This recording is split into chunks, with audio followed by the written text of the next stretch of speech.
Good evening, everyone. I'm Dr. Wendy Wilson, and I have the pleasure of serving as Vice President of University Relations, Chief of Staff here at Albany State University. And one of my points of pride in terms of my responsibilities here is that I now serve as the Director of the Centers for Diversity, Inclusion, and Social Equity.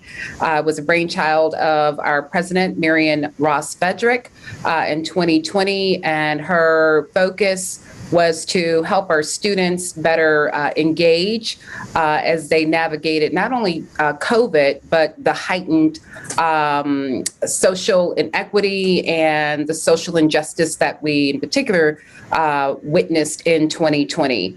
And so we have been building the program, really excited about what we've accomplished, and certainly excited about our activist in residence who has been with us. This is her third and final installment, and we'll have to come up with some other reason to bring her back.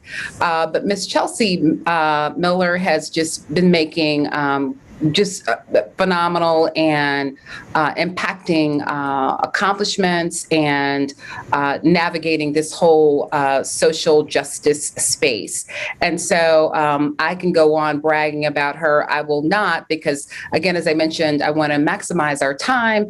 This is her last installment of a series that she's been doing, and she's going to share with us, provide us with kind of a roadmap, if you will, as to how our students, whether at Albany State University or anywhere in the country, can socially engage on college campuses. But before she actually starts, and the official introduction will come from another amazing and remarkable young woman, and she is our SGA president, who I think has like another month or so in that role, and she's done an outstanding job. So very proud of her. She is none other than Aaliyah Johnson. Miss Johnson, I'll turn the platform over to you. Good evening, everyone. Thank you so much, Dr. Wilson. Thank you guys for tuning in for tonight's series. Today is the last part to our series at the Center of Social Diversity, Inclusion, and Social Equity, as they continue to equip us with the necessary tools to lead and normalize diversity and inclusion. So we're going to go ahead and dive into the introduction of Chelsea Miller. A Columbia University graduate, Chelsea Miller is a 24-year-old Brooklyn native and leading voice in youth activism. Chelsea is the co-founder of Freedom March NYC, a youth protest policy group on the front lines pushing for reform across the nation. She's addressed thousands of people in speaking engagements that include Madison Square Garden, Yale University, and most recently, the March on Washington. Her work has been featured in New York Magazine, Forbes, Vogue, CNN, and BET. In 2016, she worked in the Obama White House as one of the youngest interns on criminal justice reform and urban economic opportunity. She is the co-founder and CEO of Women Everywhere Believe Incorporated, which is a national organization training women and girls of color to be civic and corporate leaders. Her work has been recognized by elected officials and national organizations, alike in the space of activism and social entrepreneurship. In 2020, Chelsea was named by the city and state of New York 50 most powerful people in Brooklyn. Ladies and gentlemen, I present to you Ms. Chelsea Miller. Thank you, as always, for that incredible introduction. I'm so excited to be here this evening with Albany State University to really talk about not only, this idea around organizing being limited to what happens on the front lines, to being limited to what happens in digital space, but I think there's also something to be said about what does it mean when we think about the role of the college campus? What do we mean when we talk about the role of institutions in a lot of ways as being the hubs for where a lot of student activism initially takes place that then transforms into the activism that we see beyond campus? And so I will start with telling my story a little bit of my own activism journey, and then from there talk about how that then transformed into the work that I do now with Women Everywhere Believe and Freedom March NYC. So taking a step back, before Freedom March NYC, before Women Everywhere Believe, I was a student at Columbia University. And the reason why I actually decided to go to Columbia University was because I said that I wanted to be close to home. I was born and raised in Brooklyn, New York, and I was like, New York in a lot of ways was the hub for my own activism, even pre-Columbia University.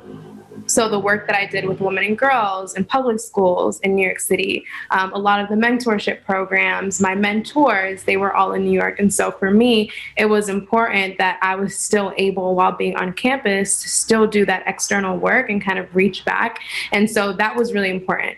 And so when it was time to decide my college, it was really kind of no-brainer, the fact that Columbia would be the main decision for me and where I ultimately went.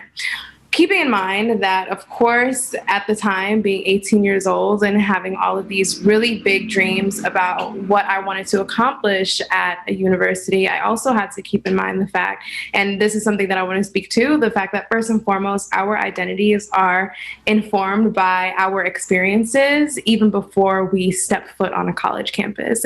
And we are not defined by our college campuses. Yes, they help to shape some of the paths that we end up taking, depending on your major, depending on the friends that you hang out with, right?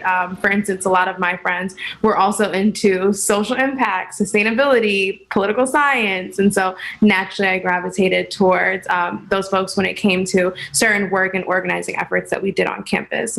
But a lot of my upbringing was also based on the fact that I was born and raised in Brooklyn, New York, and I am first generation American. And so for me, being the daughter of immigrants who came from Jamaica in the 90s definitely informed how I even viewed New York City. And I viewed the space that a university takes up in a city, right? When you talk about gentrification, when you talk about the fact that while being on a campus, you see all of the resources that are at your disposal, but also realizing that literally the community that you come from doesn't have these resources, and feels like there's this huge disconnect between what we see in the world when it comes to the access that typically these historical institutions have. And then when we talk about the under-resourcing of Black and Brown communities, it's like, well, clearly the resources are there, we're just not getting them, right? And so I think that really fired me up. That is what really inspired a lot of the work that I ended up doing at Columbia. And so transitioning, when we talk about some of the efforts that took place at Columbia, it was also during the time of the Black Lives Matter movement and the resurgence of that in a lot of ways. And Say Her Name, and for those of you who are familiar with Say Her Name, that was an initiative that was launched and coined by Kimberly Crenshaw. And the reason why Say Her Name was coined was because during the initial I would say years of the Black Lives Matter movement, there was a hyper focus on, of course, the Black men who were being killed at the hands of police, but Black women were being forgotten. And so it was really important with that work to center the narratives of Black women who also die at the hands of the carceral state.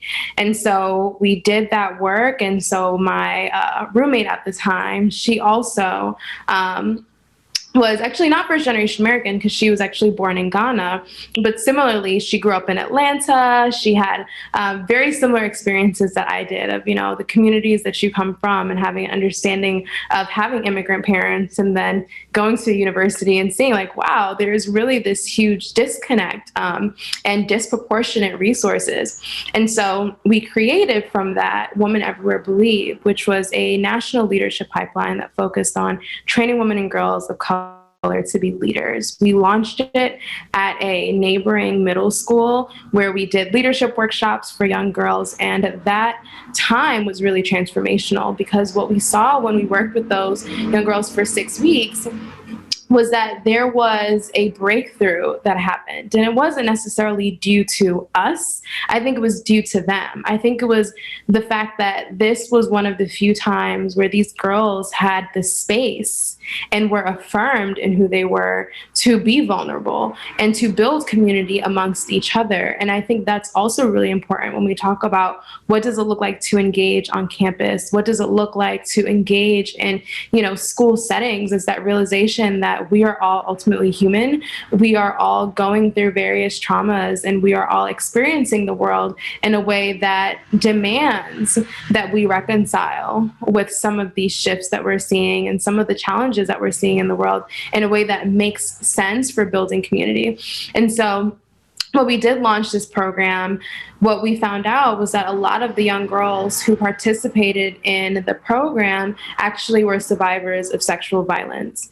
And it was the first time for a lot of the young girls where they felt safe enough in a space to express that.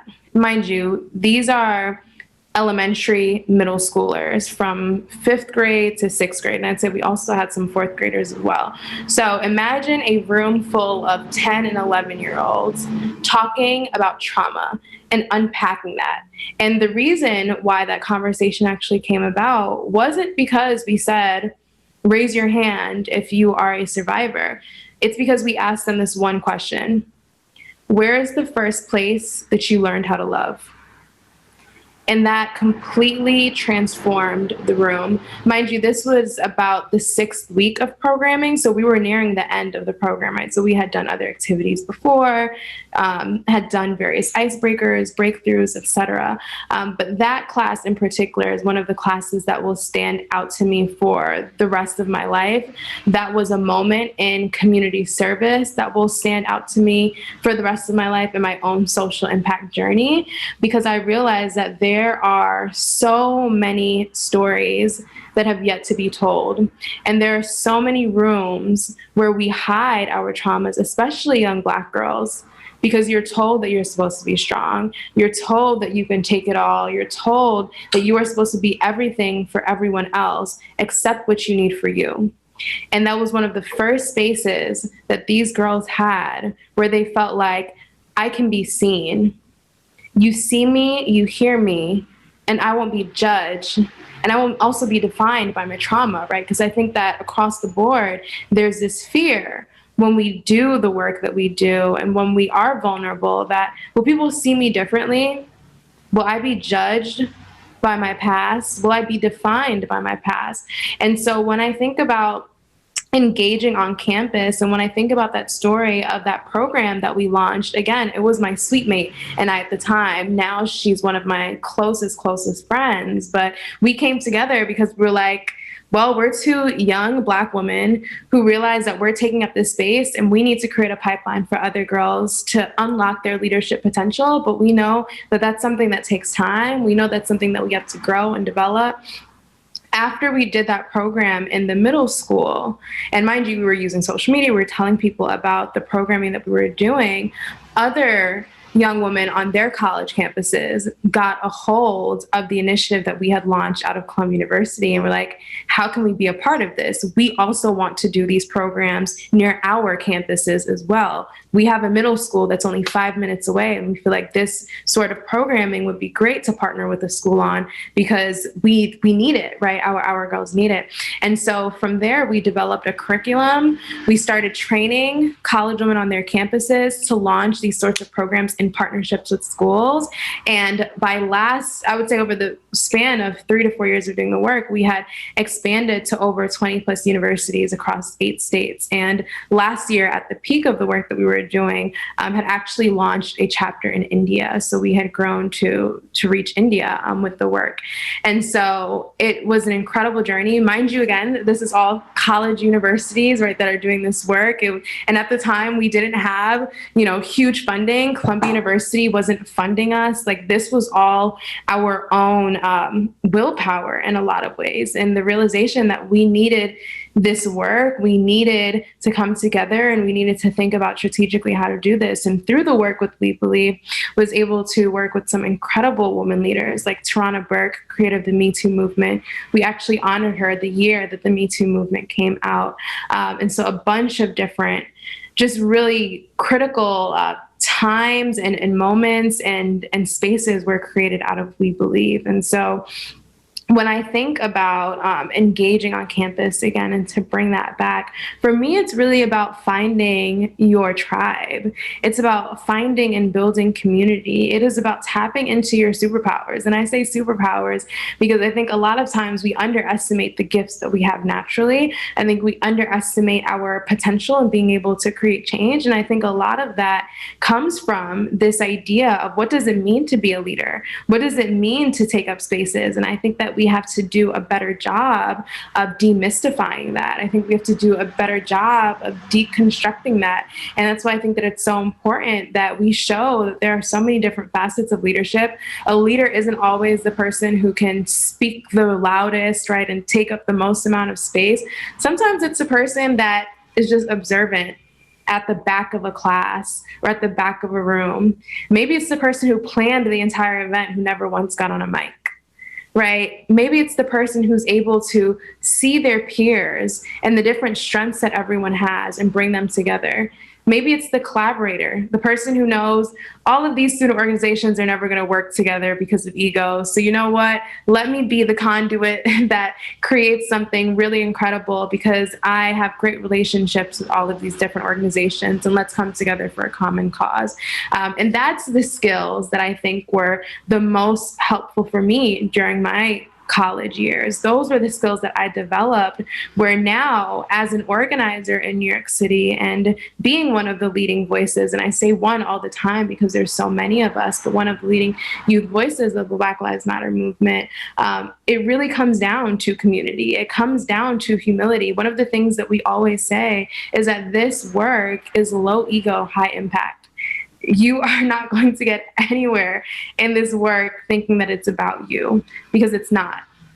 It's so much bigger than any one person. It is so much bigger than any one city. It is so much bigger than any one story. And when you think about the tactics of the oppressor, it is to divide the oppressed. And so you cannot allow, right, ego to essentially destroy the work. You cannot allow ideas and notions around leadership to confine your own potential that can help the work. And so it is really important to really think about these things. And on campus, when you have those 4 years of really thinking through, who do I want to be? How do I want to show up? Who am I showing up for? Those are the times to really answer those questions for yourself. One of the things that I always say is, and this is actually a biblical verse, is, what is the purpose of gaining the world to lose your soul? And the reason why I say that is because when I think about my own journey and when I think about the journey of activism and how to engage on campus and what does it look like to build community and what does it look like to do social justice work, it really is about centering something that is a lot more bigger than yourself. It is about thinking through what future generations may need that may not necessarily be the most conducive to what you need at the moment, but thinking through to that next step. And so that's where the strategy comes into it. That's when being intentional about how you go about creating and shifting culture and change. One of the stories that we also tell a lot is that Columbia University actually this past year did an issue for the Black Lives Matter movement and everything that took place, and asked me to be on the front cover of the magazine, the Columbia University magazine, which is incredible because that'll, of course, go down in history during this time period. But my co-founder and I were thinking back on our times as students, and I remember there were like die-ins that were being organized for different racial justice issues that were taking place at Columbia, and we were like, wow, like I remember when we were getting like the cops called on us, because we were doing protest efforts at the university. And then now look at how much has changed, but also how much hasn't, because let's be honest, there's always that push and pull when it comes to institutional work. But all of that to say that it definitely has been an interesting journey when you think about from campus to off campus and everything in between. Another thing that I would add that has definitely defined a lot of my activism journey that started at Columbia, that started on my college journey, is being involved in a lot of different things. And I want to speak to this because I think that there's this myth that being involved in a lot of things means stretching yourself really thin, like being the president of every single club and organization that you can think of, just to be like, okay, I have this on my resume. And I actually would push back against that and say that is not what I mean when I say being involved in a lot of different things. What I mean is really thinking about what are some of the areas that you want to grow in when it comes to your own leadership potential, and how can you push yourself, but also where are places where you are the most comfortable, and what does that mean? Because I think that a lot of what it comes down to is understanding self. And so there are two ways to understand self. It's to understand what you are familiar with and what your natural strengths are and leaning into that. Then there's that other piece of what are some of the uncomfortable things that I can do to start to feel more comfortable in these spaces. And so I think that for me, it was really important to find that balance. And so a lot of my activism, and it's interesting even as I say activism, because I'm like, at the time, it wasn't activism to me, right? It was just what I was passionate about. But a lot of that was geared towards off-campus efforts and the work that I did in organizing conferences that brought, other women of color from different colleges and universities to Columbia, because I was like, I want y'all to see what it looks like to be here and to use the resources here so you can take it back to your campuses and the HBCUs and all of that and be incredible, right? And so one of our first chapters actually from We Believe was Howard University, and it was one of our biggest chapters. So I was like, yeah, come here, take all the resources, go back, and put on for our people. So that was important. And so all of that to say that in addition to the work that I did at We Believe, I was also the vice president of Columbia's NAACP chapter. I did some work with the National Council of Negro Women. I did some international travel when I went to Turkey and Tunisia to study the Arab Spring and democracy and sustainability and all of that. And so that was during the summer, my first year attending college. And so all these different things. My junior year of college, I actually took off of Columbia altogether for my first semester and interned in the Obama White House. And so a lot of people actually don't know that I actually had to take off a semester of college. And if you know anything about White House internships, they are unpaid. It is find your way there and figure it out. So literally I had gotten the email that said I was accepted into the internship class, I would say about 3 days before it was time for me actually to go back to school. And so I had to literally pack up everything, move to DC, and figure it out. And so I was literally on Google for about a day trying to figure out who's going to be my roommate. Would they let me move in 24 hours? Was that enough time to vet me? I don't even know. And so it turns out I did find a really great roommate who was, of course, significantly older than I was, who had worked at the Department of, I believe, Homeland Security. So it was kind of in government, and got the fact that I was like, this is really last minute. I apologize. And yeah, it was a great situation. It ended up being a great situation. I had to figure out living on my own for the most part in DC, because my mom dropped me off and was like, I'll see you in a couple of months, go for it. And I was like, okay, great. But yeah, and so even with the White House internship, one of the most difficult decisions that I had to make was taking off a semester of school, because I was so set on, I want to graduate on time. At the time, I actually had been taking a lot of classes because I thought I was going to end up applying to the grad program, which is a 3-2 program. And so luckily, because of all the credits I had accumulated even before my junior year, I was able to graduate on time. And that also meant, though, that when I got back to school, I had to take more courses, right? An 18 to 21 credit hour course load up until graduation.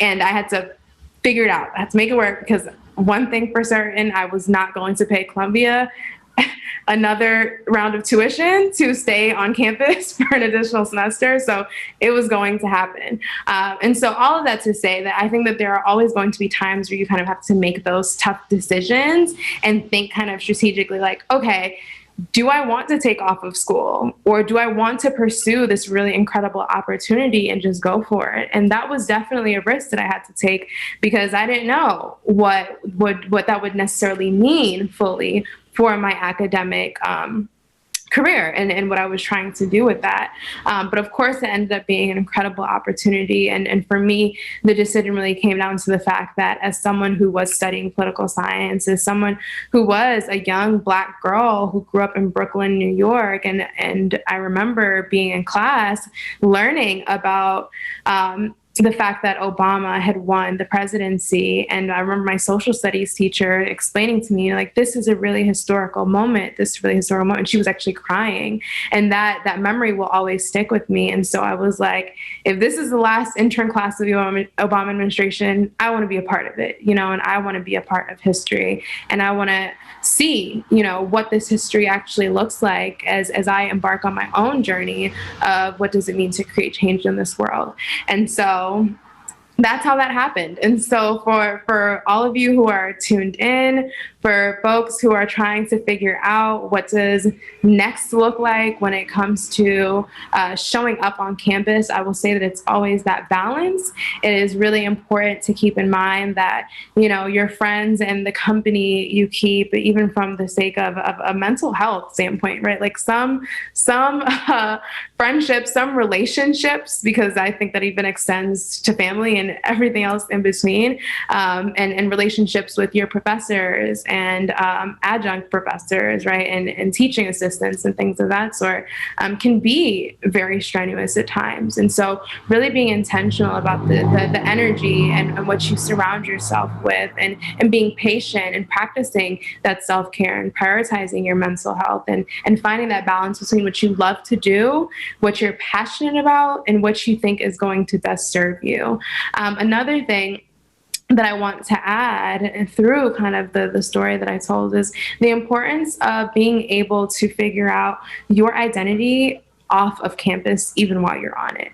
I think a lot of times we get so consumed with, I am this person existing in this bubble for the next 4 years. And so the only opinions that matter are the opinions that I see when I step out of my dorm room, when I walk back in. So that's professors, that's my peers, that's it, my advisor, and nothing else. And I think that it's really important for us to remember that there is a world that is way bigger than our college campus. Whoever you are now is not who you are going to be for the rest of your life. We are a work in progress. We are consistently growing and evolving, and to lean into that process and also trust the fact that you are exactly where you need to be, and you have all of the resources and the talents just within yourself to accomplish whatever goal you set your mind to. It's just about believing that. Understanding that you have already gotten to that point, you have already gotten that far. And so just continue to tap into that same exact source and power and energy that has brought you to that point, and continue to just take that on and to lean into that. And then the last piece that I want to touch on, because I know we're approaching the 9:30 mark, is the importance of rest. Rest. I cannot stress this enough.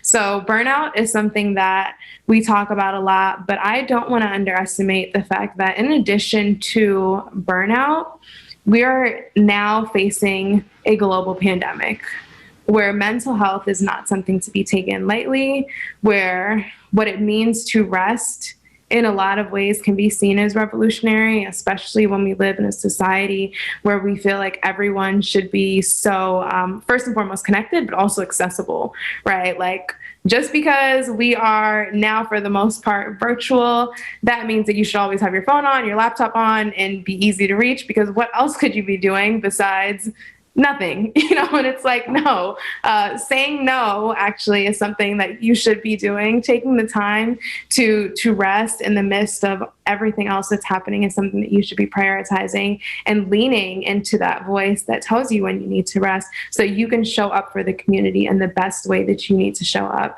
One of the things that I tell my sisters in the movement, one of the things that I tell other organizers in New York City, one of the things that I practice as well, is that you can't be for the world what you are not for yourself, right? You can't be a source of light for the world if that is not what you're being for yourself. You can't be gentle with the world if you're not being gentle with yourself. And so in that same way, making sure that you take the time as students, where you have course loads that you're balancing, you have resumes that you are writing, you have jobs that you are applying for, you have internships that you are applying for, you have grad school, for those of you who are going to grad school that you're thinking about, like literally so many things that you feel like, I need to make the decision right now, and I need to show up as best as I can right now. Just remember that it is okay to rest, and it is okay to not have it all figured out, because again, the masterpiece takes time, and be gentle enough with yourself to know that you are exactly enough and more than enough to accomplish everything that you set your mind to while being a student. And also understanding the fact that being a student is a lifelong process and a journey, not a destination. Once you get your bachelor's degree, that is not, the now life is great, I have everything figured out, this is the end, right? It's really just the beginning in a lot of ways. And it's the skills that you develop while you are at college and while you are on campus that will ultimately serve in answering the question of what's next. So it's not necessarily what ends up on your resume. It's about the skills and the talents and the friendships and the relationships and who you come out as a person that will ultimately determine what's next for you. And so I hope that really kind of reassures a lot of folks. I know my senior year of college was definitely stressful. At the time, I had just joined my sorority, Lambda chapter of Alpha Kappa Alpha Sorority Incorporated. I had just decided that I wasn't going to law school anymore, right? So like all of these really important decisions that I made, and ultimately everything worked out. And everything worked out because I believed in my ability to figure it out and to stand in my purpose, which is also really important. So I will end there, and I will hand it back over to Aaliyah. I really feel like you've been following me all day, because these are conversations that I literally had throughout the entire day. I mean, just trying to figure out life. Like, I'm a senior now, and I leave SGA president in a month, and then I'm also graduating in May. So it's been pretty hectic with trying to find a balance. So you definitely hit on a lot of key points. Like, even being in leadership in the pandemic, you kind of do lose your identity. Like, you spend so much time advocating for other people that sometimes you forget how to advocate for yourself. So you definitely dropped some gems. I took a lot of notes over here. Last time we had this discussion, we talked about organizing in the digital age, and this time we're talking about how to engage on campus.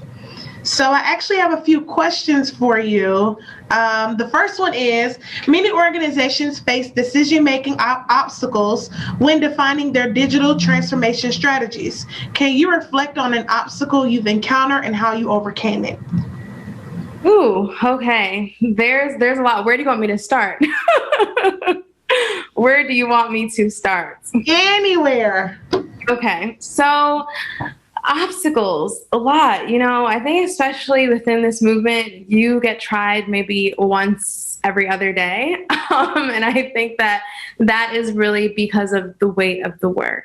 And I think that's not something to be lost, right? When we talk about liberation, when we talk about racial justice, when we talk about the intersections of movements, that requires you to show up in a way that you must always be accountable to community, and you must always be accountable to the shoulders in which you stand on that allow you to do this work. And so for me, it's really important to always lean into that. And so what I will say is that some of the biggest obstacles, especially being a youth organizer and within the digital world, is the fact that, everything feels so instant.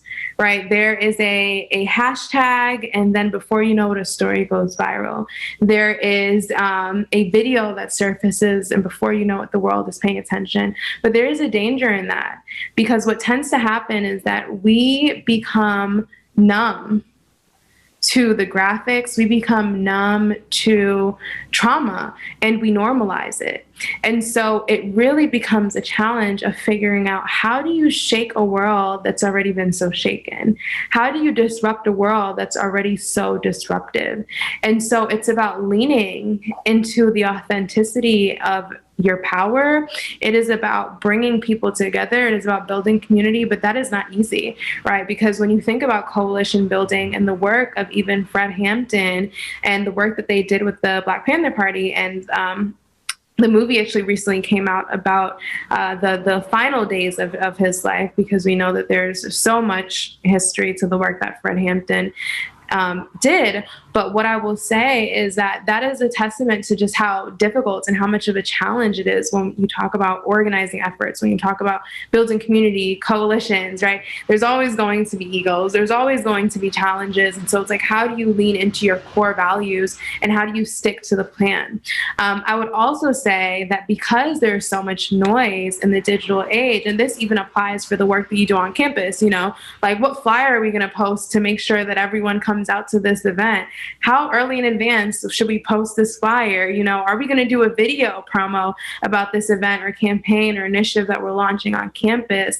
How do we get people to care? And so a lot of the work that I do is figuring out how do we get people to listen. And so I think it's about being intentional about timing, understanding that now is always the right time to activate and to really push people to show up. Then there's also that piece of how are you being strategic about people not just showing up now, but showing up tomorrow. And I think it's really about finding that balance. And so for me, that's a consistent obstacle. And then I would also add that another obstacle that I'm sure we all can relate to is this idea around imposter syndrome. A lot of times we feel this pressure of showing up and this pressure around perfection, you know, and for me, especially over these past few months, that's something that I grappled with. Like I talk about all the time that when John Lewis died, that was one of the hardest moments for me during Freedom Summer of 2020, because we had been out on the front lines for so long and we were so overwhelmed. And to see one of the giants of the civil rights era who, you know, coined good trouble, and to see the fact that he had passed in a lot of ways felt like, okay, the baton is being passed, but are we ready? Is this generation ready to take it? And it was like, well, y'all don't have a choice. You're going to have to, right? And so I think in a lot of ways that created an obstacle of self, right? Of getting to a place where, okay, how are we making sure that we are following in the spirit of those who have come before us, and how are we doing it in a way that's very intentional? And so a lot of that had to be getting through imposter syndrome and thinking about, okay, how am I going to show up for the movement in the way that I need to show up to make sure that I'm doing this work for the long haul, because burnout is real again. And also there are a lot of activists who never make it, you know, past a certain age because of how dangerous it is to be an activist. If you think about some of the greatest activists, MLK, he was on the FBI most wanted list. Now he has a holiday and we read about him in all the textbooks, but that wasn't his reality. I know so many organizers who have undercover police officers show up to their houses with bogus warrants, who have situations where family members are targeted. These are very real realities of what it means to do the work in this movement. And so for me, as one of the co-founders of Freedom March NYC, I also had to be intentional. And this is one of the obstacles of finding the balance between what the world sees, but also what we need to do. And oftentimes those aren't the same, because it's for the protection of ourselves, of the organizers we work with, but also we have to keep in mind, what does it look like to show up for the movement? And so oftentimes it's existing in those two different spaces and finding that balance. So I hope that answered your question, but that was a lot. And it really did. While we're kind of on the topic of organizing on campus, and you've been already talking about finding your own identity and getting rest and everything, what are some of your top 5 tips on organizing on a campus? And what are some steps to get and keep students involved? I know you kind of talked about strategizing and being strategic, but any other tips you can give? Yes. Okay. Top 5 tips. Number 1, I would say come up with a plan early. And what I mean by that is a lot of times we're like, okay, we're going to do this one-off thing and then we'll figure it out later. No, figure out what the later is now before you go and approach the community on what it is that you want them to come out for. Because in doing that, you develop a number 2, which is a call to action. It is really important that people have an understanding of what you want them to do. How do you want them to be a part of what you are creating on campus? Number 3, it's really important that you believe in the vision yourself. And what I mean by that is a lot of times we do things and we're like, is now the right time? Are people actually going to show up? I don't know. I guess we'll kind of just do it and see what happens. And it's like, no, if you don't believe in it, how do you expect other people to believe in it? If you aren't excited about showing up, how do you expect other people to be excited about showing up? And speak to that. And so I'll move on to number 4, which is the importance of there's a difference between humility and underplaying your impact. And it's really important, especially as a leader on campus, to understand, yes, there are so many leaders on campus. There are so many incredible student organizations, but what makes you unique? That is your power, and step into that power. So if you are doing an event that is an incredible event that's bringing out some phenomenal leaders to campus, speak to that and tell people, like, you should be here, and this is why this work is important, and this is why it matters. And I think that really was one of the key things when I think about when we even launched our first series of conferences for We Believe. At the time, remember our first year, literally we had it in like one of the main halls of Columbia. And I think there were about like 50 seats. I would say about like half the seats were filled up, right? It was the first time doing the conference, but we were super excited about it. And we're like, you know what? This conference is the best conference that ever came to Columbia. By the second year, we had hired a videographer to capture footage from the conference. And we're like, we need to show people what we're doing. Because, they're going to doubt you in the beginning, but they're going to see it and they're going to want to be a part of it after. So we're like, okay, great. Let's get a videographer. We need to take pictures, whatever. By the second year, that same exact room that only had half seats, literally there was a standing floor because all of the seats were packed, plus the side aisles were packed, plus the back of the room was packed, and you couldn't even walk in that same space that just the year before half the seats were empty. And so that is the power of believing in your impact as a student. Mind you, it was the same exact budget, so that hadn't changed. It was just the fact that we had believed so much in the power of the work that we were doing. The 5th thing that I will say is make sure that you find a really strong team. It is so important. I know we like to feel like we can do everything, but we can't. And your team isn't even just students. Sometimes it is your faculty members that can be some of your best allies. Sometimes it is your advisor that can give you guidance and support. And so really think about, from a student perspective, but all across campus, who are the resources? Who are the folks? Who's your tribe, right? Because that's how I define the people within my life that inspire me and push me and who I have that relationship with. Who is your tribe on campus? And tap into that, because that will be where you're able to create so much magic. So those are my top 5.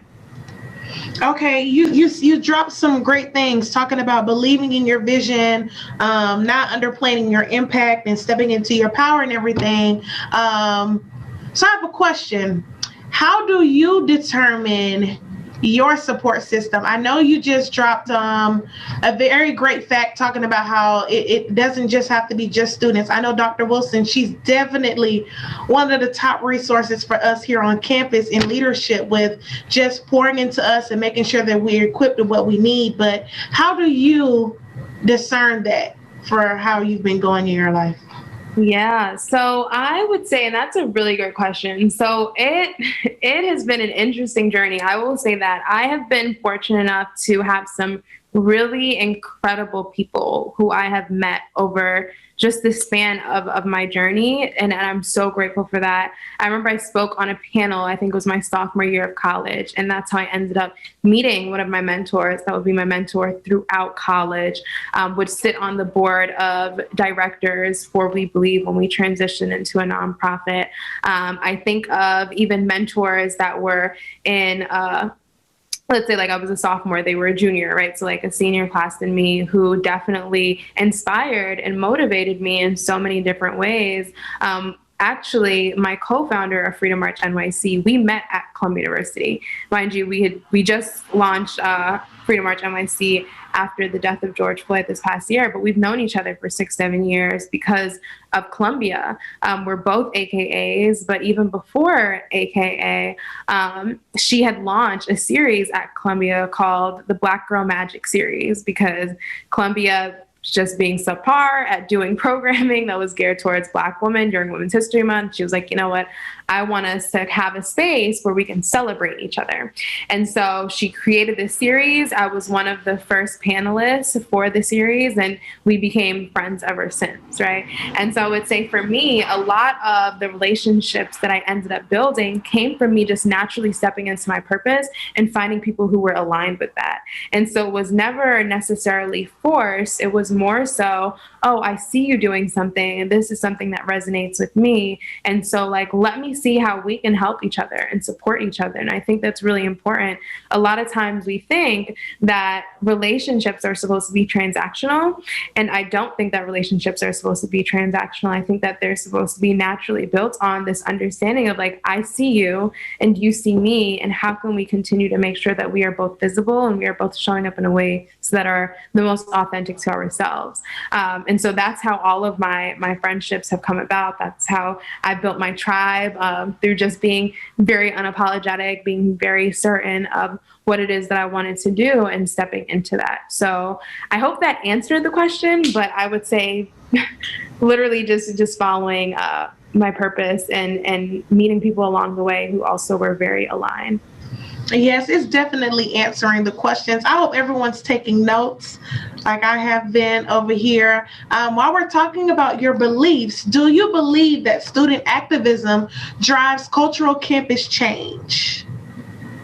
Absolutely. Okay. Absolutely. 1000%. So before I even answer this, I will give you all a story. Okay. So like I said, right, during my time at Columbia, I remember students getting police officers called on them, right, for the protests that we were organizing.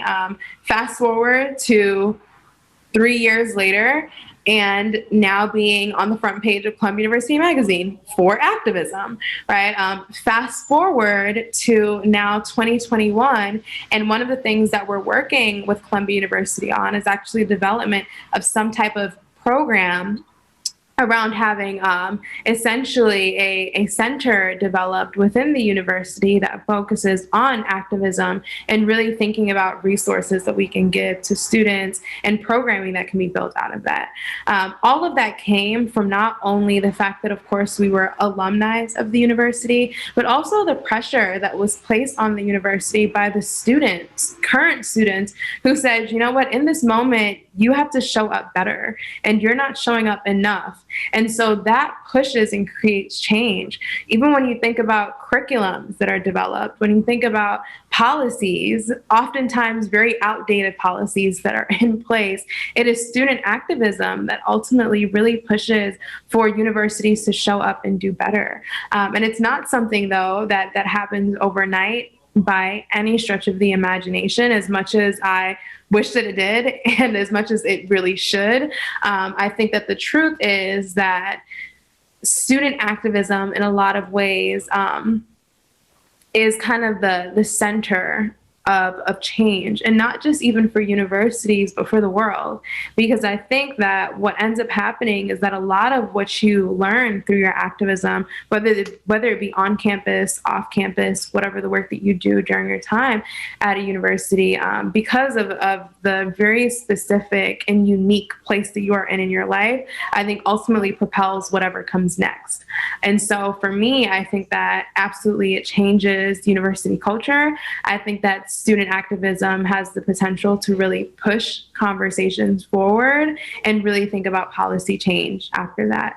And I would say definitely the bigger the university, the bigger the challenge. But again, when you find your tribe and you find the people who are committed to that change, you'd be surprised even the changes that happen once you're off campus.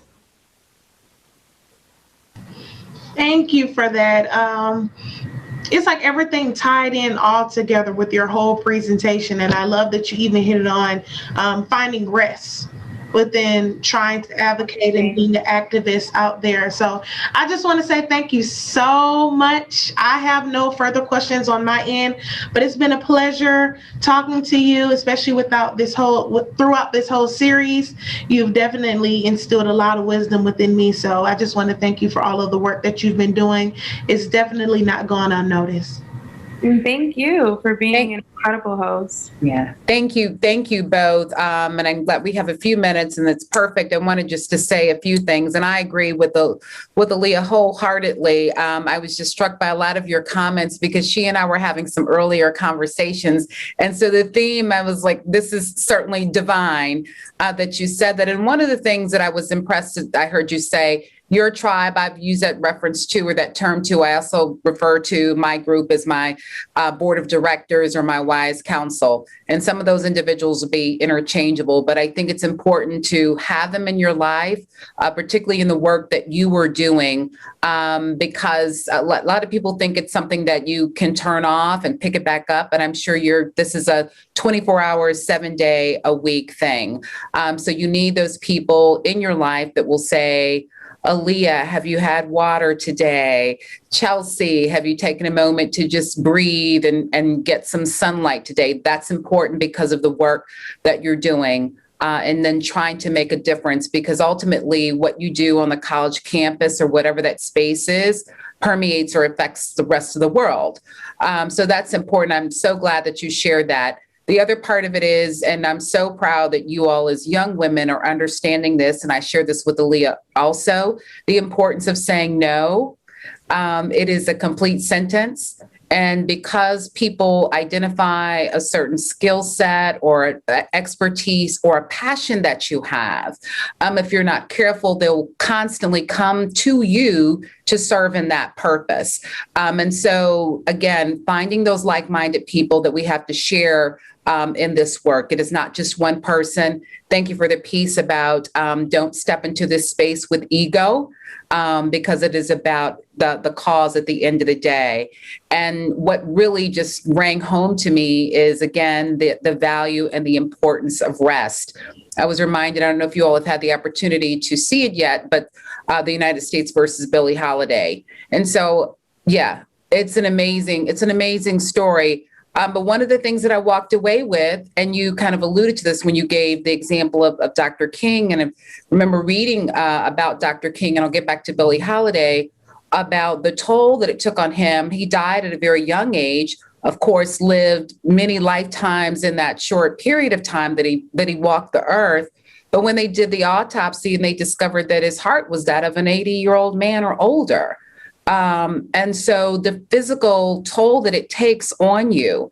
So you have to be very intentional with your self-care and do that unapologetically. The same thing with Billie Holiday.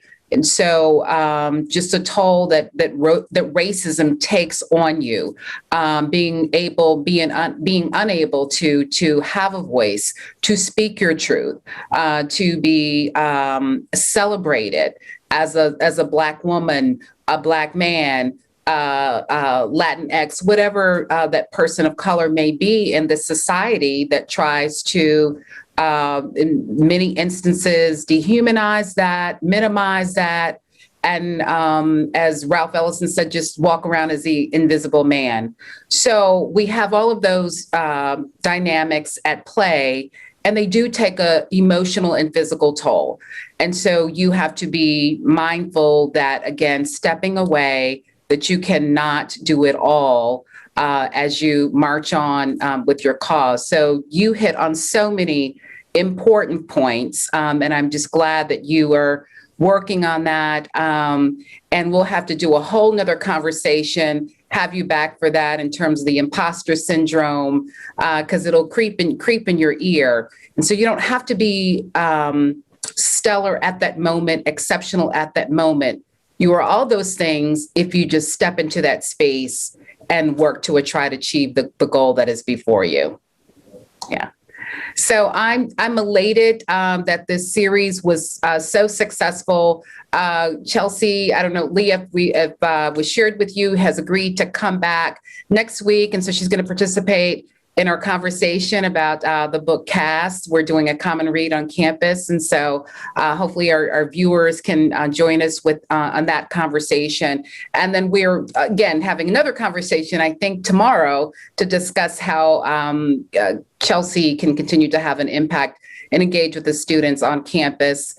When we finally get that plan in motion, then Aaliyah will have graduated and she'll be in that alum space, and we'll have her, oh, well, you know how we handle alums. You're always here as a part of Albany State, so shed no tears. But ladies, it has been my pleasure to be one of the organizers of this 3-part series. Chelsea, you did an exceptional job, and you certainly live up to your name and your great body of work. Aaliyah, thank you for being an outstanding host. You continue to be exceptional, and I'm just so proud about what awaits you on the other side of President Federick handing you that degree in a couple months. So ladies, thank you so much for this. Looking forward to the next time. It's just a matter of working out what that will look like. Okay? Have a great evening, everyone. Thank you.